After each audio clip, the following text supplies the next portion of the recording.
MI register ചെയ്യുന്ന ആളുകളെ സംബന്ധിച്ച് അവർക്ക് ഈ ബിസിനസ് ചെയ്യാൻ ഒന്നും തടസ്സമില്ല.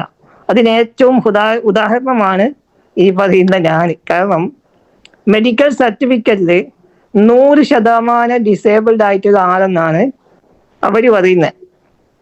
പക്ഷേ സൃഷ്ടാവിന്റെ അപാരമായ അനുഗ്രഹം ഉള്ളത് കൊണ്ട് തന്നെ അതിൽ ഒരു ശതമാനം, ആ 1% ഞാൻ പഠിച്ചവനോട് ഇങ്ങോട്ട് ചോദിച്ചിട്ടുള്ളത്.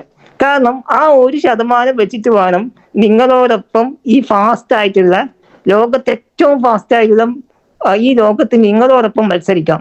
നമുക്കറിയാം MI ലൈഫ്സ്റ്റൈൽ എന്ന് പറയുന്ന ഈ ഒരു പ്ലാറ്റ്ഫോം വളരെയധികം ഫാസ്റ്റ് ആയിട്ട് പോയിക്കൊണ്ടിരിക്കുന്ന ഒരു മേഖലയാണ് അല്ലെ. ഈ ഒരു മേഖലയിൽ നിങ്ങളോടൊപ്പം മത്സരിക്കുക എന്ന് പറയുന്നത് എന്നെ സംബന്ധിച്ച് ചെറിയ കാര്യമല്ല. പക്ഷേ ആ 1% വെച്ച് എനിക്ക് എവിടെയൊക്കെ എത്താൻ പറ്റും, അവിടെയൊക്കെ നിങ്ങൾക്ക് എന്നെ കാണാൻ പറ്റും. ഈ ഒരു വ്യക്തിനെ കണ്ടോ നിങ്ങൾ? 100% ആയിട്ട് ഹാൻഡിക്യാപ്ഡ് ആണ്. ഓക്കെ, നമ്മളൊക്കെ പല കാര്യങ്ങൾ ചെയ്യാൻ വേണ്ടി പോകുമ്പോൾ, ഒരു ബിസിനസ് ചെയ്യാനായാലും പല കാര്യങ്ങൾ ചെയ്യാൻ വേണ്ടി പോകുമ്പോൾ നമ്മളെ കൊണ്ട് അത് പറ്റില്ല, നമ്മളെ കൊണ്ട് ഇത് പറ്റില്ല, നമ്മളെ കയ്യിൽ പൈസ ഇല്ലാതെ പറഞ്ഞ് മാറി നിൽക്കുന്നവരാണ് അല്ലേ. പക്ഷെ നമുക്കൊന്ന് എണീച്ചിരിക്കാനും നടക്കാനൊക്കെ ദൈവം സഹായിച്ച് പറ്റുന്നുണ്ടല്ലോ. പക്ഷേ ഈ ഒരു വ്യക്തിക്ക് സ്വന്തമായിട്ട് ഒരു കാര്യം ചെയ്യാൻ വേണ്ടി പറ്റില്ല. പക്ഷേ ഇദ്ദേഹം സാധിച്ചിരിക്കുന്ന അല്ലെങ്കിൽ ഇദ്ദേഹം അച്ചീവ് ചെയ്തിരിക്കുന്ന പല കാര്യങ്ങളും നിങ്ങൾ എന്നെ കേട്ടു. ഒരാൾ എന്നോട് ചോദിച്ചു, ഇതെല്ലാം ഒരുപാട് ആളുകൾ അപ്പത്തെ സുബൈദെല്ലാം ചെയ്തിട്ട് ഇത് നിർത്തി, സുബൈദാന്നൊരു പേരാണ്, അപ്പത്തെ ആൾ ഇതെല്ലാം ചെയ്ത് പൂട്ടിയതാന്ന് നിർത്തിയതാന്ന് പറഞ്ഞു. ഞാൻ പറഞ്ഞു, നിങ്ങൾ ഒരു കല്യാണം കഴിച്ച് അല്ലെങ്കിൽ നിങ്ങളുടെ ചങ്ങായി ഒരു കല്യാണം കഴിച്ചിട്ട് ആ കല്യാണം ഡൈവോഴ്സ് ആയി, അത് വിചാരിച്ച് നിങ്ങൾ ഡൈവോഴ്സ് ചെയ്യാൻ നിൽക്കുമോ? നിങ്ങൾ കല്യാണം കഴിക്കാതിരിക്കുമോ? ഇല്ല. ബിസിനസ്സിൽ പരാജയപ്പെടുന്ന ആൾ ഒരുപാട് ആളുണ്ടാവും. അവർ ചെയ്യാത്തത് കൊണ്ടാ.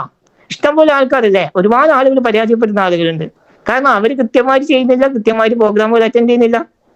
അപ്പൊ അതുകൊണ്ട് മാത്രമാണ് ഞാൻ 1-to-1 മുതൽ ഹോം മീറ്റിംഗ് മുതൽ പ്രോഡക്റ്റ് ട്രെയിനിങ് മുതൽ GTS വരെ എടുത്തിട്ടുണ്ട്. എൻ്റെ ടീമുകളിലെ ആളുകൾ ഏകദേശം ഒരു 10 കിലോമീറ്റർ തന്നെ എടുത്ത് നടന്നിട്ടുണ്ട് ഓരോ വീട്ടിൽ.